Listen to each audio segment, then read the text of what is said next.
welcome to QI for a show all about joints. And joining me are the shapely ankles of Cal Wilson, the sharp elbows of Jack Whitehall,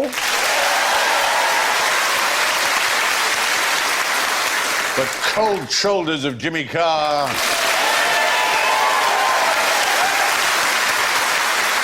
and hip, hip, hooray, it's Alan Davies! Oh.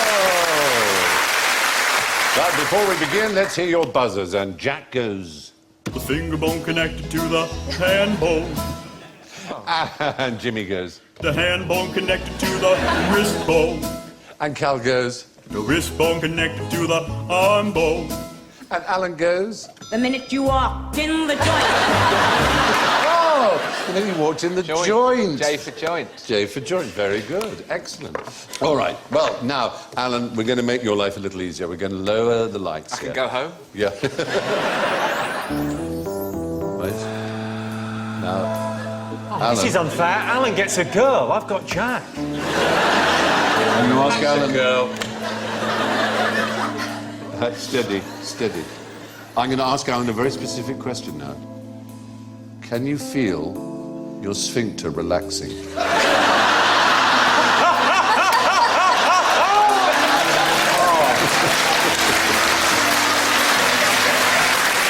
a perfectly innocent question. I must say, I thought it was until you asked me. Well, what you might have said is, which sphincter? Oh, of course. Oh. Because you may not know this, but you have many sphincters. Oh, I know Yes? I know a thing or two about sphincters. Tell me about sphincters. I once had, this may not be an appropriate story. No, I certainly hope not. I once had a bladder complaint. This is not STI, it was just I was getting up in the middle Why are you of the night to looking at pee. me when you say that? I thought you would understand. If you go to the doctor, sometimes they say, well, look, we're going to pop a camera in, we're going to have an explore. And it was in my bladder. There was a bit of an issue in my bladder. So they decided to get a camera and just pop it in my bladder. And obviously the easiest way to get in is through the schlong. Is through the schlong. And I imagined the camera would be like the width of a human hair. It was like a pen. Oh!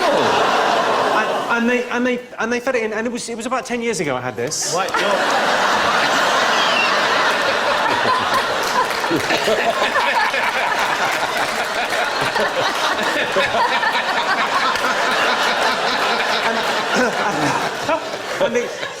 and it was about 10 years ago, and it was a lovely nurse that was doing the procedure. And as she sort of fed it, she went, "What do you do for a living?" She was trying to start conversation at this awkward moment in a man's life. She went, "What do you do for a living?" And I went, "I'm a comedian." And she went, "Tell us a joke."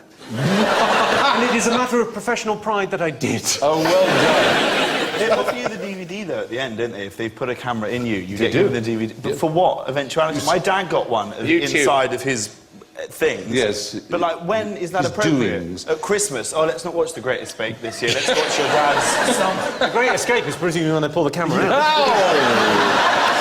Oh! The reason I mention that is because of there are two sphincters on the way in. And actually, the painful bit is when they have to go, we're just going to go through the sphincter, you might feel a little tightening. Yeah. You might feel a little something. Yes, and it's got a camera in it. Wait, it looks like you're playing snooker or something. You're just going to hit the camera into the... The point is, a sphincter is a ring of muscle that can contract and expand. And we lowered the lights so that your eye sphincters, your optic sphincters, will have dilated your eyes, Alan. So your sphincters will have relaxed. All of my sphincters are clenched. Oh. There's no photograph in my innards this evening. They can expand or contract. We have sight and delight. Endoscope here that you... No, we don't worry, it's all right. It's fine, you really won't worry.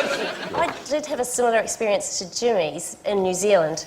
I was going for a ladies' examination, and so lying there with this doctor doing the examination, and she's sort of tinkering away, and then she goes, "Haven't I seen you on Thank God You're Here?" Which is a TV show back home, and I went, "Yes, but why are you recognising me now?"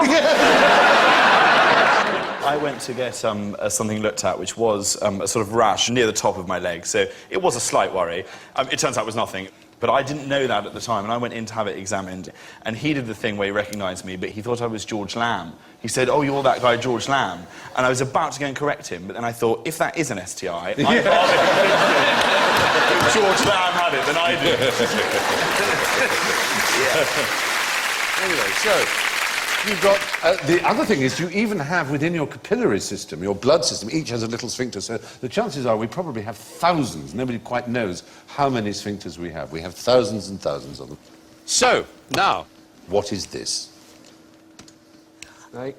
Excuse me? Is it a snake? Oh, dear.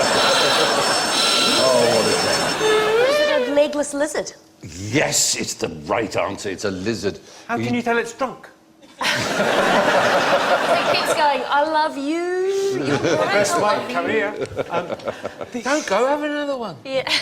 Yes, it is. I mean, snakes you think of, obviously, as looking like that, but lizards can look like that, too. They don't have to have legs. And in fact, 2/3 of that is tail. As a real snake, now, real snakes have got, you know, these movable jaws, these... and lizards don't. I think you're thinking of dogs. That was uncanny, wasn't it? It was like a snake was in the room. And it's all... For a moment there, I was, whoa, go on, Stephen. A few. Also, the eyes are very different. Snake eyes are very particular with this kind of film over it. Other difference, of course, I don't have a lizard in my trousers. Yeah. Ladies. Dear, oh dear, oh dear. Well, in England you get a particular... Adders, vipers, Yes, and grass snakes. And grass snakes. And there's another kind, which I had in my garden in Norfolk not long ago, which is a slow worm. There. Which is neither a worm nor a snake, but again is a lizard, a legless lizard. My brother had them, I think, when he came back from school once. He had what do you mean? You mean in his tummy? Yeah. Seriously? Yeah, and we couldn't lick the loose... Well, not that we were licking the loose before.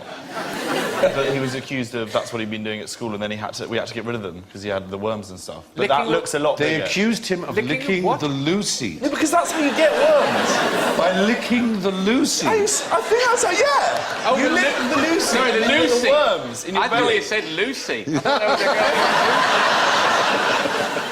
The loose seat. You get worms by licking the loose-eat. Yeah, that's definitely a loose fact. seat. That's my first fact of the evening. There we are, off to a flyer. Lick the loose seat and you will get worms of the belly. You'll get more than worms, you'll get universal contempt. You can get a lot of STIs from loose eats, interestingly, Stephen, but only if you sit down before the last guy's got up.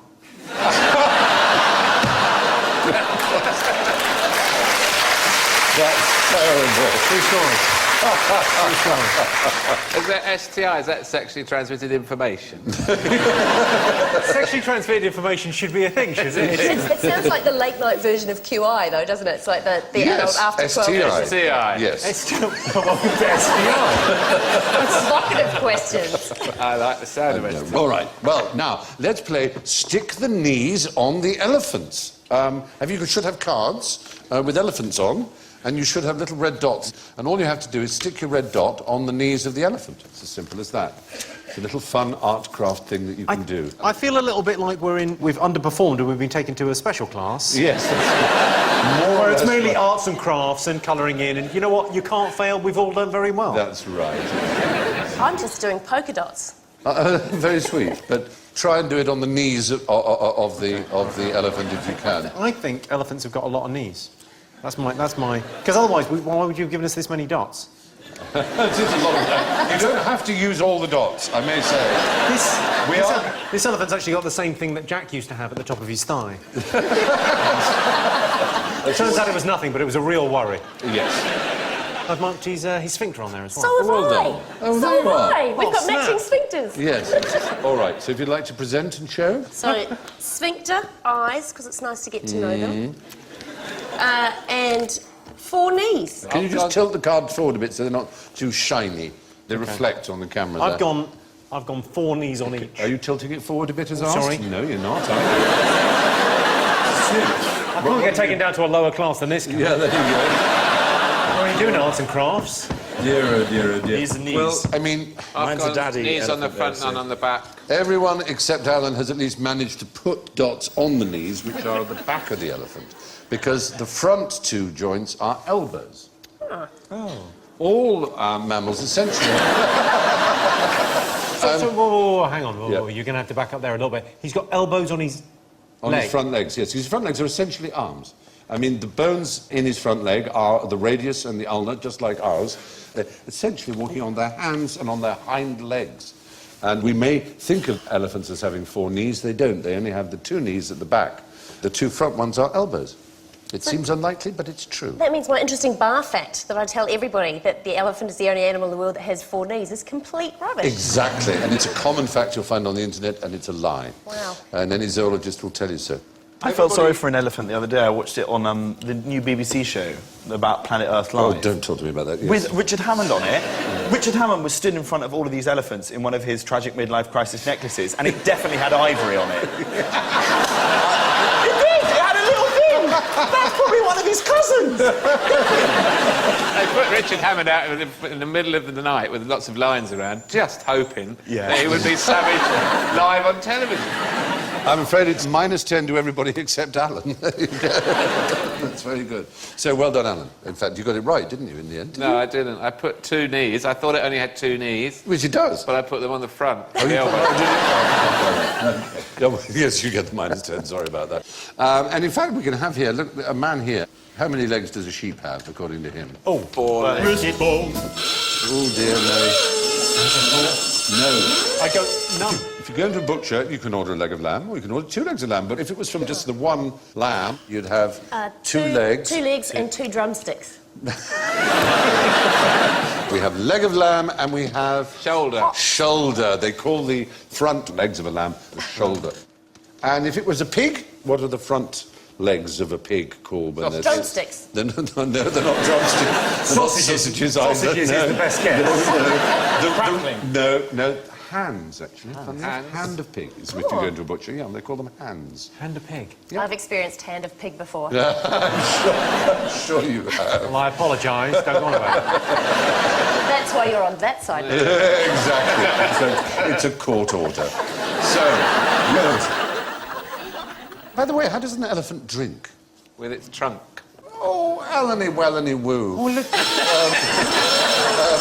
You know, there's a sense in which prepositionally you were correct, because it does drink I don't understand what with that means, I'm afraid. You said with its trunk. You didn't say through its trunk. Through its trunk. It doesn't drink through its trunk. In a sense, it does drink with I think they its drink trunk. Scoops like it a cup. into its mouth. Because it sucks it up and then blows it I know the back answer into to its this. mouth. They drink to forget, don't they? That's why. So they don't suck it up, they drown. It's their nose, any more than if we drank through our nose, we'd be in real trouble. You can do that thing with tequila shots through your nose, though, can't you? Oh, yes, you can. You can, yeah. I mean, it's not a way to hydrate. No. You know how sometimes if you're violently ill Yes. and you're sick and it comes out your mouth and your nose, could an elephant vomit out its trunk? I wouldn't be surprised if it could. And I don't know if anybody's been cruel enough to experiment on making an elephant dependent on cocaine, because that would be a pretty extraordinary, expensive habit, wouldn't I it? view that as the highest calling of the stand-up comedian. If you're doing a concert and you can make someone, you can time a joke so that someone's taking a sip and it comes out their nose. Yeah, that It's is just the best thing when they've ruined their evening. Imagine if you made an snot elephant boobs. laugh so much that Yeah. something came out its trunk. Or, of course, And then it applauded I remember with its hands. the front of house staff at the Savoy Theatre many years ago, when Noises Off, the Michael Frayn thing, told me that every single day there were wet seats. People wet themselves laughing. Isn't that because elderly people go to the cinema? No, it's not. In the theatre. I did a gig in Reading, Reading Festival, and I was doing so well on stage, actually, someone in the audience wet himself straight into a bottle and then threw it. That's how good I was doing. I was that funny. Does that really Hit me straight happen? on the head. Does that really happen? I mean, I used to People like throw- Monsters of Rock at Donington, they do that, don't they? But I But they didn't- throw stuff up onto the Yeah, the but full of stage. urine. It didn't break, though. Well, it's like when Bono was meant to play at Glastonbury and then he pulled out, and I'd been literally saving up months' worth of piss to throw at him, and I had to wait for an entire year. You poor thing. I had about that much, like a vat. Water cannon. Bono, he does come in for it, doesn't he? Bless him. He did his back in, that's why he couldn't do it, though, which is fair enough, because I imagine my back would be pretty sore if I'd spent the last 20 years with my head up my own arse.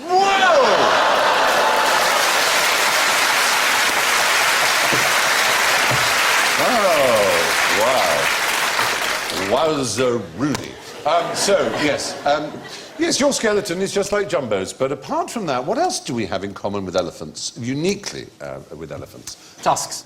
Tusks. We don't really have tusks. We do, big tusks. Walruses have tusks and other I was animals thinking of have walruses, tusks. sorry. Is it after a certain age you get the horrible whiskers under your chin? Oh, now, you just said, what's the last word you said? Chin. That's it. It's as simple as that. Very oddly, the only mammals that have chins are humans and elephants. You may say, hang on, dogs have chins. No, they don't. Wow. They don't have chins. Look at that, real chin bone. Chin bone on the right, obviously the elephant, the left the human being. But no, obviously there's a big difference, but they both have chins. The elephant one, the actual face structure looks a bit like one of those women on Made in Chelsea. Because they do, all those women on Made in Chelsea look like a horse that swallowed an anvil, and it's just sitting there. I was watching it on 3D TV the other day, and one of them started talking about her gap year, and nearly knocked off my sofa. P.G. Woodhouse thing about the sort of goofy upper-class person who looked as if he'd swallowed a laundry basket. You know, that sort of thick neck. And the constant look on their face like they've just forgotten their own name. Absolutely right. And the weird thing is nobody quite knows why we have chins, as it were. I mean, we know that they're extremely useful for various things, speech and so on, but do we have a chin because we can speak, or do we speak because we have a chin? So no one knows why we've got a chin? No, Otherwise we'd just there are be things we fondling can our do with necks. it. I agree. We can stroke it. I am currently peacocking. That's what I'm doing with this. Are you? Yeah, this beard is peacocking. That's what I'm doing. In as much as it's got an attractive display to for attract ladies. women. So the ladies in here are currently impressed by this. I am peacocking with my beard. I know they might not be showing I it would now. try and peacock a little less camply. Okay. Just a suggestion, if you're the ladies you want to attract. Oi, babes, check this out. That's better. There you go. I call it the clunge sponge. Maybe Split the difference. split the difference. Oh, there. Anyway, the ancient Greeks used it for earache. Columbus took 80 tons of it to America, and Henry VIII made it compulsory. What am I talking about?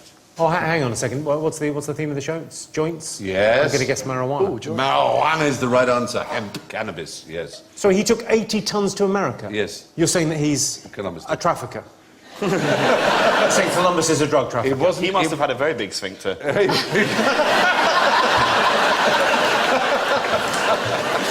that a joke? It was pretty enormous. Pretty nervous when you got a customer, I would imagine. Well, as you probably know, cannabis plant is also used for the creation of hemp and ropes. He had tons of it just on his ship alone of rope made from hemp. And also it was made under King James, it was made compulsory for the colonials to grow it and to use it. They mostly wore hemp clothing. And hemp was used as an oil, as a lubricant, and all kinds of things. As you can buy hemp oil now. But by the middle of the 19th century, cannabis was recommended by the US Pharmacopoeia for the following disorders: neuralgia, tetanus, typhus, cholera, rabies, dysentery, alcoholism, anthrax, leprosy, incontinence, snakebite, gout, tonsillitis, and insanity. So That seemed to be a list of pretty much everything, though. I would imagine if you went into the chemist, it sounds like they only had one thing. What have you got? Well, I'll have a think. well, there's a Greek word for that, panacea, a cure-all, literally. And so they did more or less think it was a panacea, as they did so many drugs, as they did heroin when that came out, and cocaine. Well, in defence of both of those, it will take the edge off. But there are still people who believe it. People are very keen for the legalisation of medicinal marijuana. It seems weird that we haven't got medicinal marijuana, but we've got medicinal heroin. Yes, isn't That's it? kind of an odd quirk, isn't it? I It's a weird suppose so, thing. except that, of course, there is no real painkiller available except the one that we get from the poppy, which includes morphine and heroin. We just can't make a drug that does the same thing. Mummy's hugs. Mummy's hugs and kisses. Oh, sweetheart. Mummy's hugs. That's so And lovely. then if they don't work, heroin.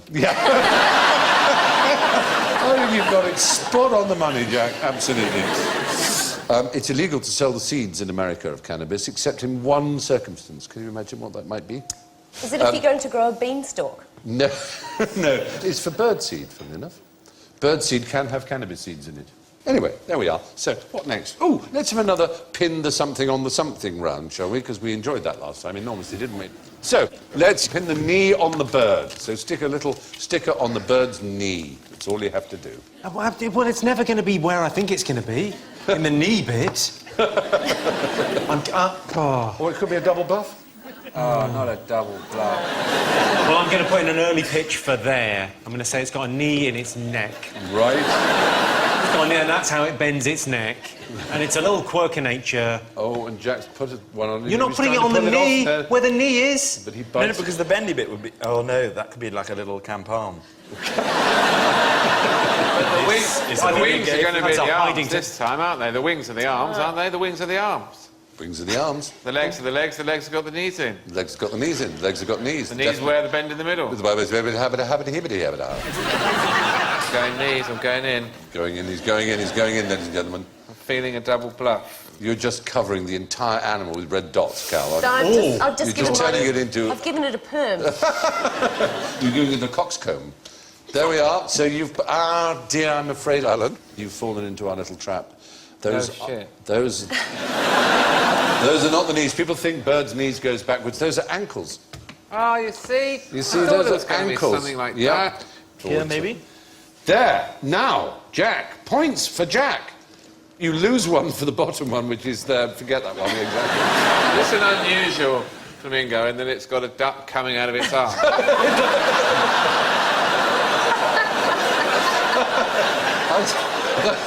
It's pretty hard to deny. Where are the duck's knees? Ask the flamingo. Yeah.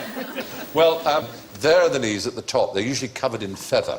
And the bottom bit is the ankle. I know, So there's a very real chance if you kicked a flamingo in the knees and the balls at the same time. That's some pain, isn't it? Whoa, yes. Because they must be up in the same sort of area. Yes, they don't really have testicles, though, do they? I mean, they have little sexual parts. It'd be quite a So different... as do I. It'd be quite an unnerving sight as flocks of flamingos flew overhead if they did have dangling teeth. Boy, girl, boy, Very worrying. boy, girl. So do I get a point? Have I got a point? I think you've got a point, Jack. Yeah. There's an apple for you. Oh, I can't tell you how much that works. That always works with where me. that came Thank from. you, Jack. Oh, bless you, apple. Dance with an apple, next thing you know, you're in some sort of therapy. Be careful. Hey, what did Glaswegian women lose on their wedding night? Oh, A fight. fight with a Glaswegian man. No, A long battle against alcoholism. It's, I mean, not necessarily Glaswegian, but I mean... Oh, they're chips. In the past, it was a very traditional thing on your wedding to lose almost as a dowry, and the men would be given it as a 21st birthday present. It would be the loss of their... Teeth. Teeth is the right answer. Have them all out in one go, have a few days of eating milk and bread, and then have dentures put in. It was considered a really good thing. It would save you all dentistry bills for the rest of your life. My mother was offered this. Was she? My mother got offered this when she was a young woman. I think she was about 18. She was nursing in Limerick, I think. And she went in to see a dentist about a back tooth. Yeah. And he tried to convince her to have all her teeth taken out. He sort of went, well, you've got quite good teeth, but really, it's going to be expensive over the years. That's just, exactly you know what, the we've got an offer on, I will take all of these out, and we can just put in dentures, and dentures really are the future. It does seem a bit odd. It does seem that the woman getting her teeth out on her wedding night is more of a present for the husband, really, doesn't it? There are advantages, you might say, yes, absolutely, that there could be pleasurable outcomes.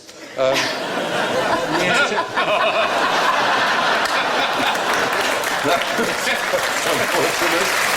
Stop it, babe. So, You'd be very good on those sex chat lines.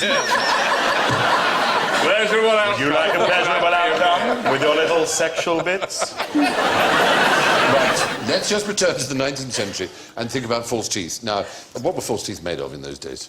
Wood. Wood was used, supposedly. Abraham George Lincoln had wood Washington, false teeth. Yes, indeed. And he would fall asleep in Congress or wherever they sit. And they were sprung-loaded, these things, so if you relaxed your jaw, the spring would fire them out of your mouth. That's absolutely right, they did. Leap out. They did have springs, in France in particular, there are holes in their gums, so they would sort of hang the tooth on it. I was looking at my granny the other day and I had a really good idea, OK? This is what I'm going to pitch when I go on Dragon's Den, is to create some dentures that clamp shut every time they sense racism coming out. He's brilliant, isn't it?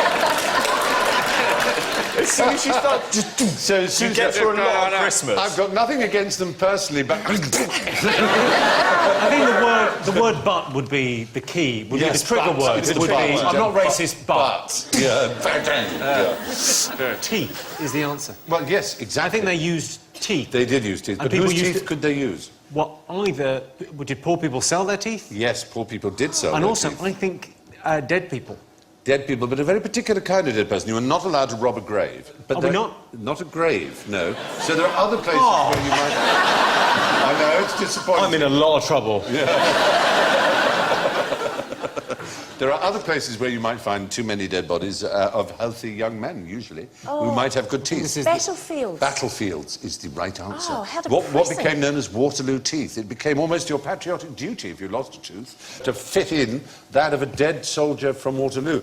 There were these scavengers who went around the battlefields, pulling out the teeth of the dead bodies and selling them back in barrels, and people would buy them and fit them into the holes where their teeth were. And Barrels of teeth. How many people died in this battle? Well, thousands died in Barrels, Waterloo. wow. Imagine. And each head had 32 teeth in it. So. And the dead horses, their teeth were sent to the people from the Only Way is Essex. Absolutely right.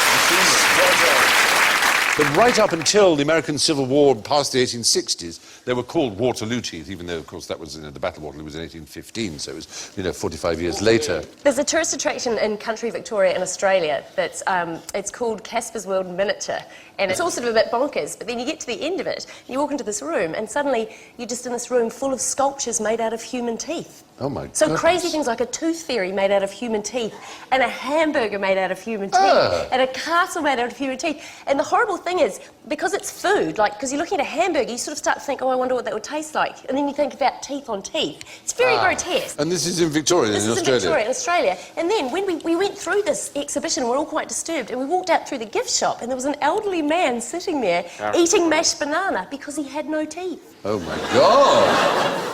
I always find whenever I'm in Melbourne, I can't get the image out of my head when there was a terrible crime in the Yarra district or something or other like that. Victorian police were soon on the scene, and I picture these obtrunchious moustaches. Oh, no, then. You just can't help it. Victorian police just means something Blowing very a whistle and particular. running. Absolutely. There's a story you may have come across in the newspapers not that long ago about a Polish dentist. Does that ring a bell? A female Polish dentist? She got revenge on someone by... Her lover left her. And she took out all his teeth. Her lover left her and then went to see her when he had... Stupid idiot, went to see her when he had toothache, and she anaesthetised him and took all his teeth out. But apparently, it was in all the newspapers, and it's absolute bollocks. Can you imagine something in British Took his newspapers that bollocks isn't off. true? No. What I I think should have done is taken all the teeth out and then made a little hole in his scrotum and put them all in there. Just loose. Of course. And then sewn it up again. I have. Yes, that is a much better idea. I think we can all agree she missed a great opportunity. This would have had a bag of teeth hanging around. But you can have a look at this little device. What do you think that might be? I think it's a piece of Sphincter's dental tight. I don't know equipment, that. Stephen. It's, I'd have to play with it. certainly a piece of dental pieced that equipment. together myself. I need that more specifically. I bet it's a tongue clamp or something. No, it's not a tongue Grotesque. clamp. Oh, is it for snipping open the scrotum to put the teeth in? Behave yourself. Well, yeah, presumably to yank something out. It looks like a Yankee out thing. It's not a Yankee out Well, thing. it kind of crosses over, and it's got those sort of cutting things. Is it for turning the upper lip into a fringe? I think it looks like you might jam it in somewhere, open it up, and then you could put the tooth in. Oh, no, it's not that. It's called the masticator. It's for people who had no teeth. You first chop your food up a little, and then you really mash it up. And so it's ready. You don't need your teeth to chew. It basically just gets your food into a soft pulp. That's it. Exactly. There was a very common belief in the... Ow! You see... A load of teeth have fallen out. It is an extremely valuable exhibit in the British Dental Museum, and we're very grateful to them. It's a rusty If you old want to tool. play with it. Could use it on your apple. I could, couldn't I? Remember. My lovely apple. I might do that. You're being very flirty, Jack. I quite like it. So, anyway...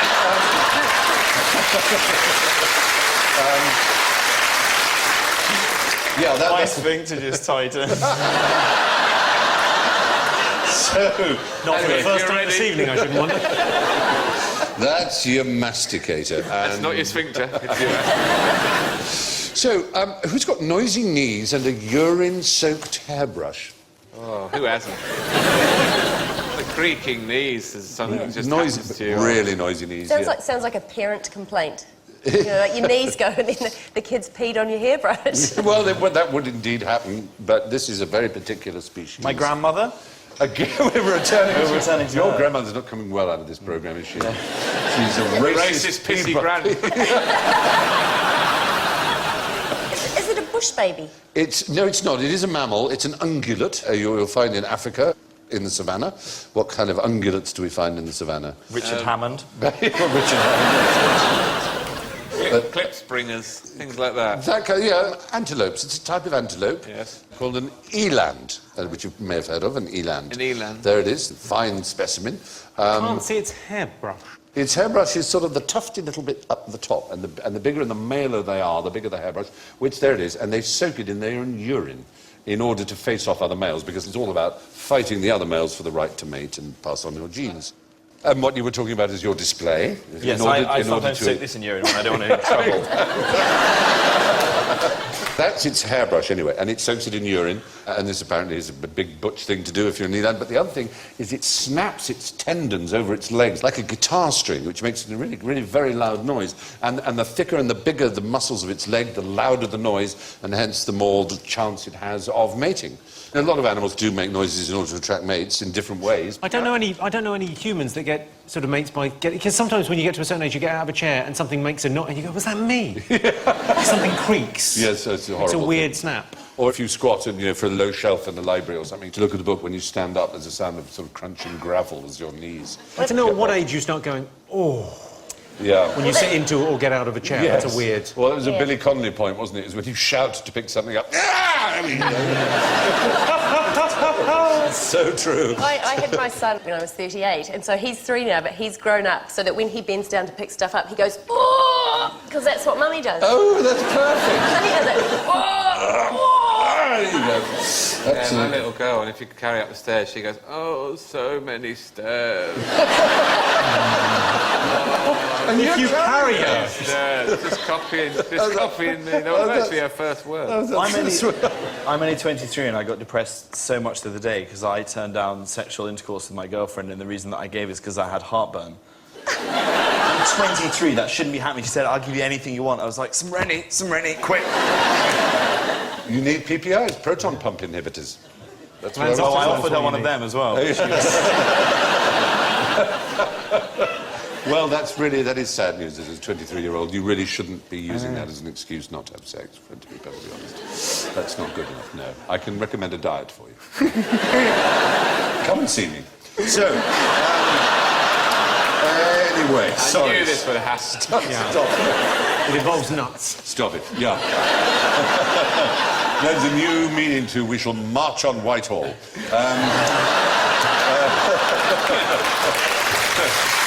Anyway.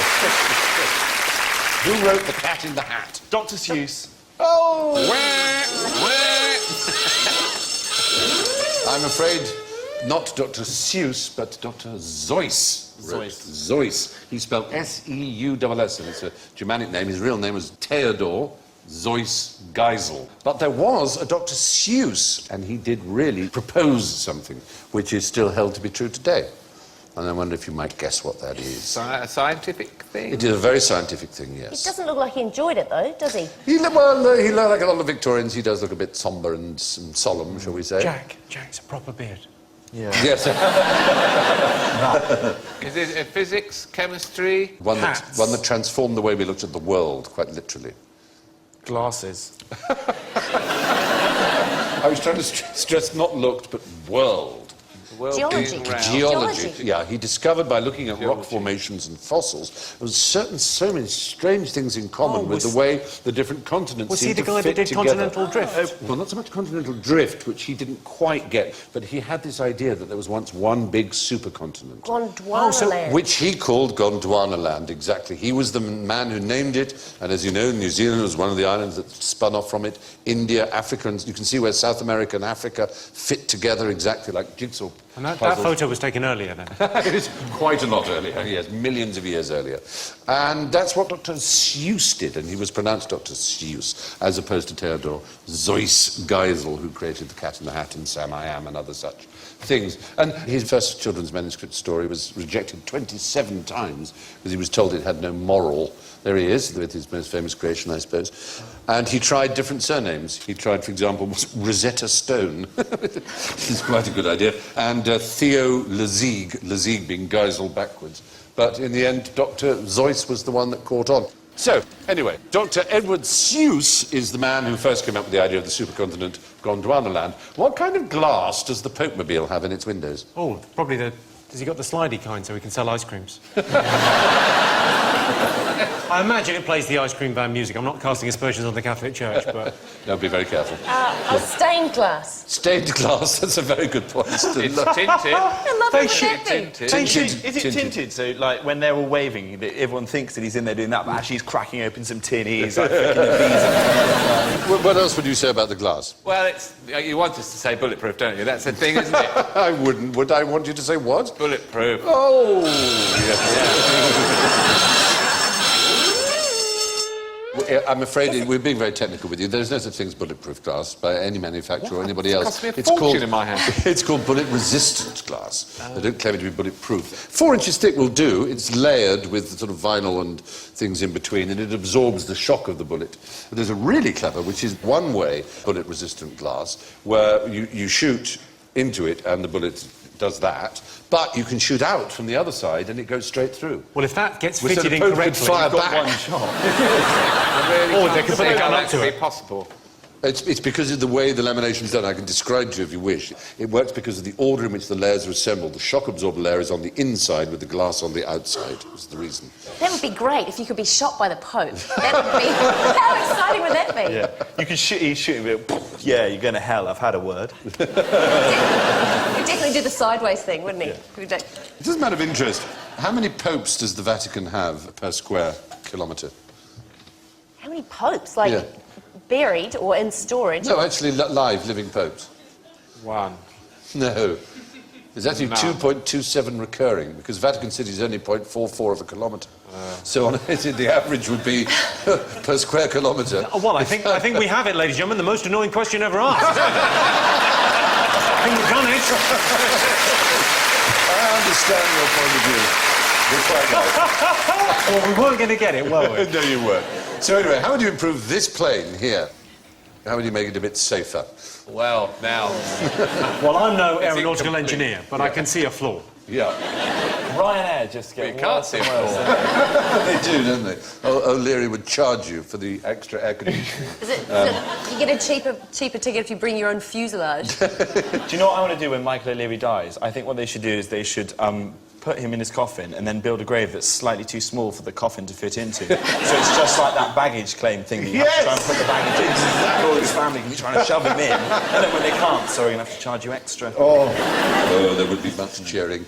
Well, no, this was a rather cunning insight that when aeroplanes returned with, battered and hurt like that one there, as you can see, has been pretty badly hurt. But it came back and the crews survived. But the ones that didn't come back were hit elsewhere. If you're hit there, you can clearly survive. So spend the money on extra armouring on the bits where it wasn't hit. And that's where its knees are. And that's... and they're the fine 4 Merlin engines. It's good, isn't it? It's a clever insight, isn't it? It is quite cunning. So there you are. But now, we're going to close very excitingly with a jolly jape, which I like to do from time to time, which is to bring out a really extraordinary mechanism, a device. It's called the Strandbeest. And if you know Dutch, you'll know that means... Strandbeest. Yeah. What means shut your good times, Def Leppard. Yeah. That's all the Dutch I know. Strand is like English word strand, beach. Beach. Beach. Strand And beast, as in hearty beast or wildebeest. is beast. Is beast, basically. So sand beast. A sand beast. So is this like a waiter that's done loads of tourists? There's a man called Theo Jensen, who's an extraordinary artist inventor, who has created this remarkable machine. Do you know about it? It walks along. It walks on the sand without any electronics or anything else like that, just powered by the wind. I mean, it's really extraordinary. These are some of the things it can do. No metallic or electronic parts, remember that. It can detect the tide coming in, walk away from the water, anchor itself by hammering a pin into the ground. That's what it looks like. If the wind gets too strong. It can even store up air in bottles when the wind is blowing and release it to keep itself moving when the wind drops. Lots of clips on YouTube, but you have to go to Holland to see them live on the beach. But through the magic of the next big thing in tech, which is 3D printing, where you can print an object out. This is a 3D printed object. It's entirely 3D printed. It needed no extra thing except to have the propeller put on the end. Wow. And this is a version of the Sea Beast. And instead of blowing, I'm going to use a little sort of electric fan, like so. There we go. Wow. Oh, sand beast. Isn't that cool? That's great. And that was printed out. Wait, But isn't that an amazing object? Oh, it looks really come with your spooky. glasses. I can't believe you got that from a 3D printer. I know. I sort of feel like this is it's going to be bluff. That can't be a real thing. I promise you it's true. So how does it work? Is it a block of resin? How does it... It's basically lasers fusing powdered plastic together. Even though they consist of at least 76 separate moving interlocking parts, they emerge from the printer ready to operate without the need for further assembly, with the exception of the addition of the propeller. No way. That's absolutely right. That is the future. Isn't it amazing? You want to make sure you hit the right number of copies. Yeah, Don't you? When you- absolutely. Oh, 12. Oh, 12, it does take rather a The long house is full time. of sand beasts. The sand beasts! Presumably becoming commercially available. Now you can get a consumer 3D printer for about £1,600. Although it's available on the QI website for $12.99. I'm blown away by that. I think we should, let's hear it for this amazing machine. Brilliant. Really impressive. I love doing that. Well, that brings us to the end of tonight's question, so please do join me now for the scoreboard. We have a clear winner with -5 points. It's Cal Wilson. Oh.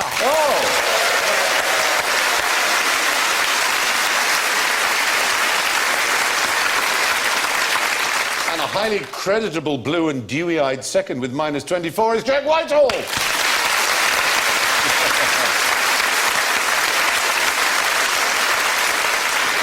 It's crowded at the bottom. That's a very unfortunate phrase. With -45 in third place, Jimmy Carr.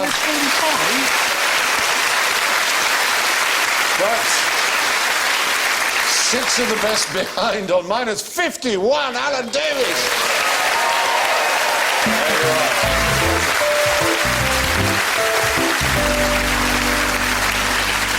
Thank you all very much indeed for watching, and that's all from Jack, Jimmy, Cal, Alan and me. Spend the rest of your lives being extremely good to each other. Good night.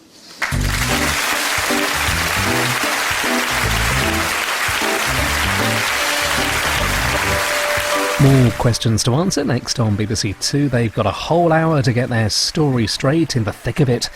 Then Uma Thurman gets even at 10:45. The bride wants her revenge in Kill Bill Volume 1.